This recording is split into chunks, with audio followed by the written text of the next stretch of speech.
Are you trapped in a prison of resentment and unforgiveness, waiting for an apology that is never coming? While you stay awake reliving the hurt, they are sleeping peacefully, unaware of your internal war. It is time to release the grudge, reclaim your healing, and discover the power of ruthless forgiveness.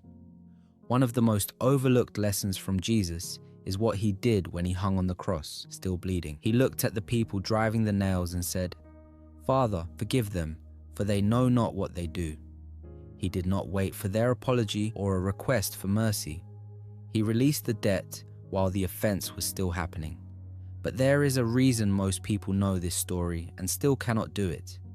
Most people cannot get there because they have conditioned their healing to getting an apology, handing the keys to their peace to the very person who hurt them. Every day you wait for them to act is a day they still control something inside you, and they do not even know they are holding it. The deeper problem is that people treat forgiveness and reconciliation as the same transaction. They are completely different. Reconciliation requires two people. Forgiveness requires only one. Reconciliation is about restoring a relationship. Forgiveness is about restoring yourself. One depends on them, the other depends entirely on you. You can forgive someone you never speak to again. Waiting for them to show up before you forgive them is a cultural trap dressed in the language of fairness, and the Bible never taught it. The debt they never paid is active inside you.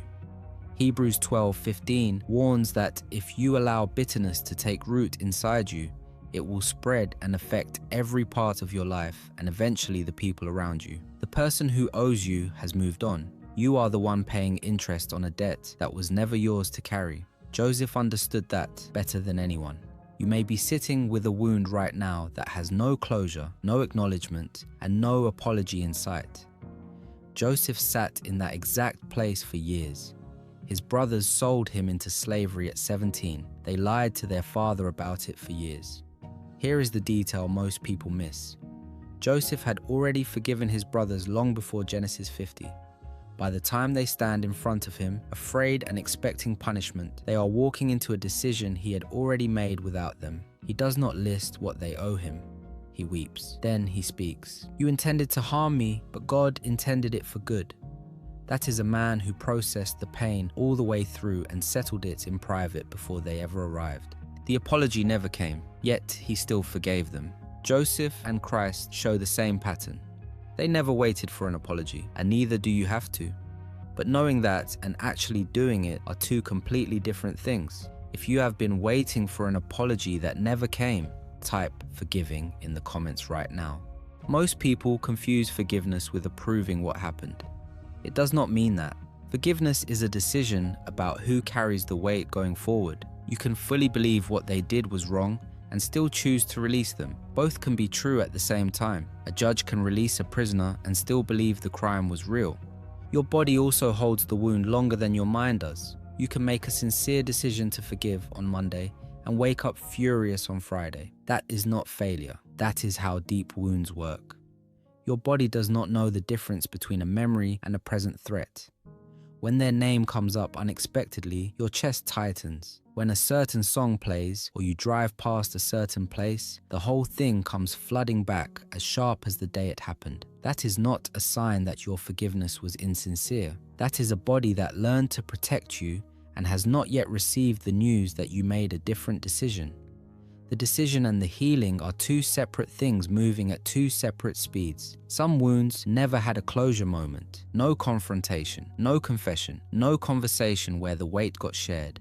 The parent who never once acknowledged what their silence cost you. The friend who simply went quiet and rewrote the story without you. The partner who left you holding the true version of events while they walked away with a cleaner one. You were simply left holding it alone, the way you would be left holding a bag someone dropped and never came back for. Forgiving that kind of wound means closing a loop entirely by yourself. That is genuinely harder than any framework will tell you, but harder does not mean impossible. Take these 3 steps. Step 1. Write down what happened and exactly how it affected you. David did not open the Psalms with praise. In Psalm 55 verses 12 and 13, he wrote, "It is not an enemy who taunts me, then I could bear it. It is you, a man, my equal, my companion, my familiar friend. He named the betrayal before he reached any resolution. Name yours first. When you name it, it starts losing its grip. Step 2. Speak the release out loud, alone. Say it plainly. I release this person from the debt I have been holding. Every time the feelings return, say it again. You are reinforcing a decision, even when your emotions resist it. Step 3. When those feelings come flooding back, go back to Colossians 3:13. Forgive as the Lord forgave you. That is not a suggestion. It is a command, and it comes with a built-in reminder of what was already forgiven on your behalf. You are not forgiving from an empty place. You are passing forward what you already received. Every time you choose to forgive, the prison starts losing its walls. The mental loop quiets. The anger starts fading. You stop bracing every time their name comes up.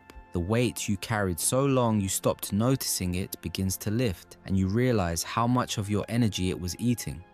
Some days, the old feelings will come flooding back. A memory surfaces. You see their face somewhere. The grief returns as sharp as it ever was. That is not a sign that your forgiveness failed. It is a sign that the wound was real and healing moves in stages. On those mornings, you do not need to start over. You go back to the decision you already made and you honor it again.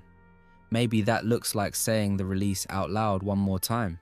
Maybe it looks like sitting quietly and giving yourself permission to feel the grief without letting it reverse the choice. Maybe it is simply getting up, making coffee, and choosing not to let that person occupy the first hour of your day.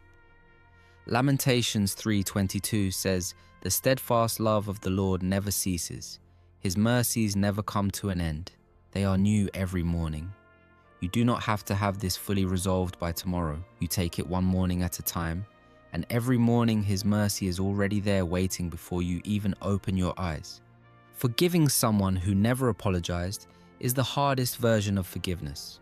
It is choosing to release someone who may never acknowledge what they did. You are doing this to take back control of what has been weighing on you. Forgiveness without an apology is how you recover the peace that has been slipping away. It is how you take the keys back. Ephesians 4:32 calls on us to be kind, tender-hearted, and forgiving to one another. But forgiveness does not mean access.